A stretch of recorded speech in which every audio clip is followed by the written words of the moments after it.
अस्सलाम वालेकुम नाजरीन। इस एपिसोड के आगाज में हम देखते हैं कैंप में तुराब को रोता हुआ देखकर सुल्तान उसके पास आते हैं। तुराब कहता है, मैंने आंख खोली तो अपने भाई को पाया मेरे सुल्तान, मैंने उसी के साथ दुनिया को जाना, अब उसके बगैर जीना बहुत दुश्वार हो चुका है। तो सुल्तान उसे हौसला देते हुए कहते हैं वो अब आला तरीन मुकाम पर है। तुराब उसने दुनियावी जिंदगी को शहादत के शरफ से खत्म किया। तुराब कहता है, मैं तो तुराब हूँ, मुझे ही मट्टी में दफन होना था। तो सुल्तान उससे कहते हैं, क्या वही नहीं था जो हजरत अली रजी अल्लाह ताला अन्हो के नाम पे था, जिन्हें अबू तुराब कहा गया? याद है ये लकब उन्हें कैसे मिला था? जब एक दिन हैदर करार गम से मट्टी पर लेटे हुए थे तो रसूलुल्लाह सल्लल्लाहु अलैहि वसल्लम उनके करीब आई। जब उन्हें मट्टी से ढका हुआ देखा तो अपने मुबारक हाथों से मट्टी झाड़ी और फरमाया, ए अबू तुराब उठो, हमारे हजरत अली रजी अल्लाह ताला अन्हो इस लकब से बहुत खुश हुए। अल्लाह से दुआ है कि हमारे अली को भी उसे वली खुदा के काफिले में शामिल फरमा जिनके नाम पे वो था। तो तुराब कहता है, आमीन सुल्तान आमीन। सुल्तान कहते हैं, अब हम पे लाजिम है कि हम उसके खून का बदला लें। उधर एबलन में बालन बोरो से कहता है, हमें तमाम गाड़ियां और सामान मुकम्मल हालत में मिल गया। खूब सरदार बोरो, मगर यकीनन हम तुमसे सिर्फ ये नहीं चाहते, हमें एक हतमी हालत दरकार है और वो सलाहुद्दीन की मौत के बगैर मुमकिन नहीं है। अगर आप वाकई उससे दुश्मनी रखते हैं तो हमें अपने भाई को मारने में मदद देना होगी। क्या ये आप कर सकते हैं? तो बोरो कहता है, मैं कह चुका हूँ कि मेरे और सलाहुद्दीन के दरमियान भाईचारा खत्म हो चुका है। अब जो कुछ भी होगा वो वाज़ेह है, या तो मैं उसे मारूंगा या फिर वो मुझे। तो लॉर्ड जुलास कहता है, ठीक है, तो हम ये कैसे करेंगे? तो बोरो कहता है, रस्म के मुताबिक कुर्बानियां ज़िबाह की जाती हैं और गोश्त मोहताजों में तकसीम किया जाता है। एबलन आने से पहले सलाहुद्दीन भी यही करेगा। लॉर्ड जुलास पूछता है, आपके ख्याल में वो कहाँ करेगा और कब? तो बोरो कहता है, चंद मुस्लिम बस्तियों में से किसी एक का अमकान है, मगर ये जानने के लिए कि कौन सी बस्ती और कब, मुझे किले से बाहर जाना होगा। तो बालन कहता है, जाइए और वो मालूमात ले आइए जिसकी हमें जरूरत है। यह सुनते साथ ही बोरो चला जाता है। उधर कारातेगन अपने साथियों के साथ वापस कैंप जा पहुंचता है। उन्हें देखते हुए सुल्तान पूछते हैं, तो चूंकि आप सामान के बगैर वापस आए हैं तो काम हो गया है? हाँ। तो कारातेगन कहता है, जैसा कि आपने फरमाया मेरे सुल्तान, सब कुछ मंसूबे के मुताबिक हुआ। उन्होंने गाड़ियों और सामान पर कब्जा कर लिया। और फिर बाइबोरा कहता है, मगर बालन न आया और ना ही उसने बोरो को भेजा। बोजोक कहता है, बदवाइयों को हमारे खिलाफ भेजा गया। तो जवाबन सुल्तान कहते हैं, उन्हें अंदाजा हो गया कि ये जाल है तो पेशगी तैयारी कर ली। और फिर कारातेगन को देखते हुए काजी फाजिल पूछते हैं, कारातेगन क्या हुआ, आपका चेहरा लटका हुआ है? तो जवाबन कारातेगन कहता है, भले ये एक चाल थी मगर मुझे शिकस्त तकलीफ दे रही है। तो सुल्तान उससे कहते हैं, इसे किले पर काबू पाने के लिए एक मामूली कुर्बानी समझो। फतह के बाद हमें जो गनीमत हासिल होगी वो इन 2 गाड़ियों को मामूली बना देगी। गनीमत का नाम सुनते साथ ही कारातेगन बहुत ज्यादा खुश हो जाता है। तो सुल्तान कहते हैं, हमने भेड़िए को किले के अंदर दाखिल कर दिया है और जब वक्त आएगा तो वो शिकार करेगा इंशाल्लाह। ये कहते साथ ही सुल्तान खेमे की जानब चल पड़ते हैं।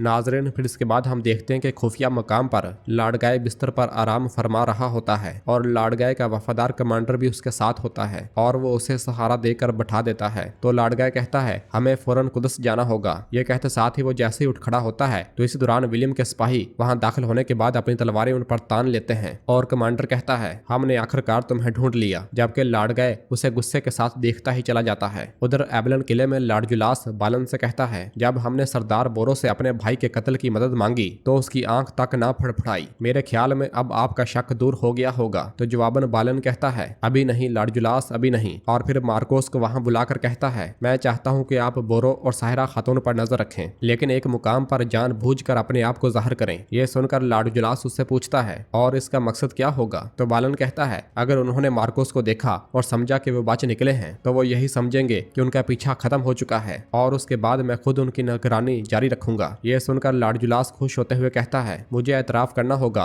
आपने शक और एहतियात में अपने उस्ताद को भी पीछे छोड़ दिया है। और फिर उधर लाडगाय कमांडर से कहता है, तो तुम अपने शुरू करदा काम को खत्म करना चाहते हो? हाँ। तो जवाब में कमांडर कहता है, तुम्हारी मौत आ चुकी है लाडगाय। ये कहता साथ ही वो जैसे ही उसे मारने लगता है तो मारिया की जानब से भेजे हुए सिपाही वहां पहुंच जाते हैं और उसे काट डालते हैं। और फिर लाडगाय उनसे पूछता है, क्या आपको बादशाह बाल्डो ने भेजा है? इस दौरान मारिया सामने से आती है और कहती है, लगता है मैं बिल्कुल दुरुस्त वक्त पर पहुंची हूँ। उम्मीद है कि हम दोनों की राय एक ही है और फिर लाडगा सुख का सांस लेते हुए हाँ में सर हिलाता है। उधर जंगल में आगे बढ़ते हुए साहिरा बोरो से पूछती है, क्या आपको लगता है कि गोकबोरो वहाँ पे होगा? तो जवाब में बोरो कहता है, यकीनन वो होगा। यही तरीका मेरे और भाई के दरमियान तय हुआ था ताकि किसी अहम बात से उसे खबरदार किया जा सके, लेकिन हमें बहुत एहतियात के साथ चलना होगा। अगर कोई हमें देख रहा हुआ तो उसे मौका नहीं देना। और फिर बालन के मंसूबे के मुताबिक मार्कोस उनके पीछे पीछे होता है। और फिर उधर काजी फाजल सुल्तान से कहते हैं, जब आपने सरदार बोरो को अपने गुनाहों का कफारा अदा करने का मौका दिया तो मेरे ख्याल में आपने वो जंग जीत ली है। तो सुल्तान पूछते हैं, क्या यहाँ मौजूद तमाम अराकीन की यही राय है? तो एथरस कहते हैं, हम आपके ताबे हैं मेरे सुल्तान। हमारा मकसद इस्लाम की खिदमत है। जो भी अपनी गलती से सबक ले और इस्लाम की खिदमत करे वो हमारे सर का ताज है। तो कराकोश कहता है, सलामत रहें सरदार एथरस, अब वक्त है इत्तेहाद का। तो जवाबन सुल्तान कहते हैं, बिल्कुल दुरुस्त कहा, क्योंकि दुश्मन हमें बांट कर कमजोर करना चाहता है, मगर एक हकीकत वाज़ेह है, कुदस की फतह उस वक्त मुमकिन होगी जब हम एक साथ मिलकर एक साफ में खड़े होंगे। उधर जंगल में मार्कोस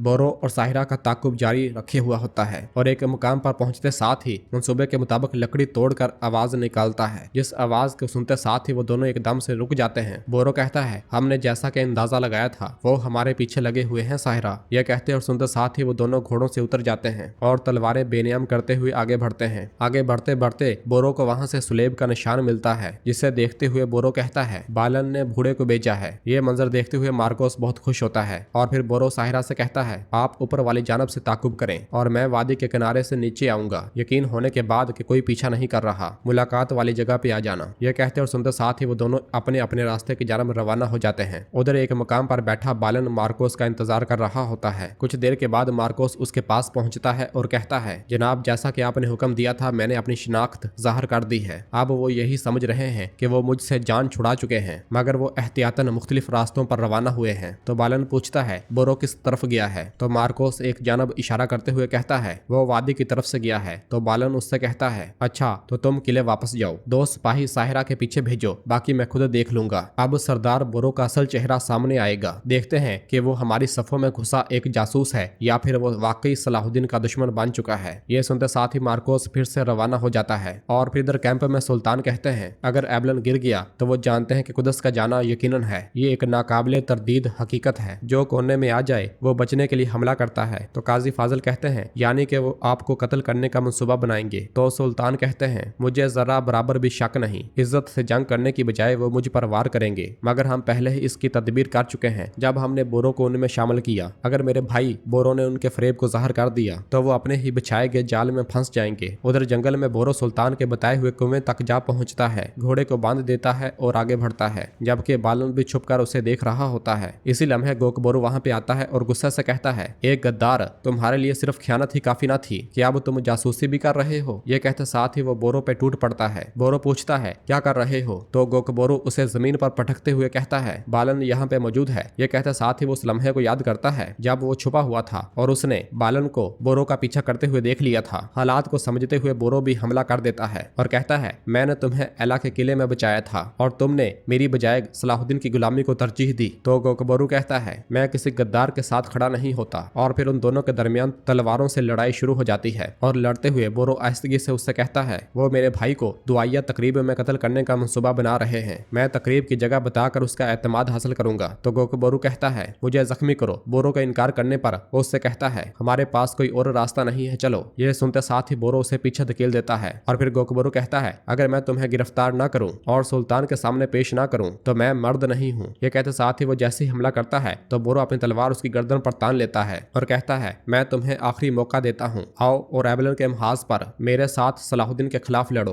तो गोकबोरो चिल्लाते हुए कहता है, कभी नहीं, कभी नहीं, मैं मर जाऊंगा लेकिन कुफ्फार का साथ नहीं दूंगा। यह सुनते साथ ही बोरो उस पर हमला करता है और उसका बाजू जख्मी कर देता है और फिर गोकबोरो उसे पीछे धकेलते हुए वहां से निकल पड़ता है और जाते हुए कहता है, मैं इस जख्म का तुमसे हिसाब लूंगा, हम फिर सामने आएंगे। ये सारा मंजर देखते हुए बालन यकीन कर लेता है और उसे दिखाने के लिए बोरो गुस्से से अपनी तलवार जमीन में गाड़ देता है और फिर बुलंद आवाज से कहता है, तुमने मेरे तमाम साथियों को जहर दे दिया है सलाहुद्दीन, या तो मैं रहूंगा या फिर तुम। ये दुनिया हम दोनों के लिए काफी नहीं है।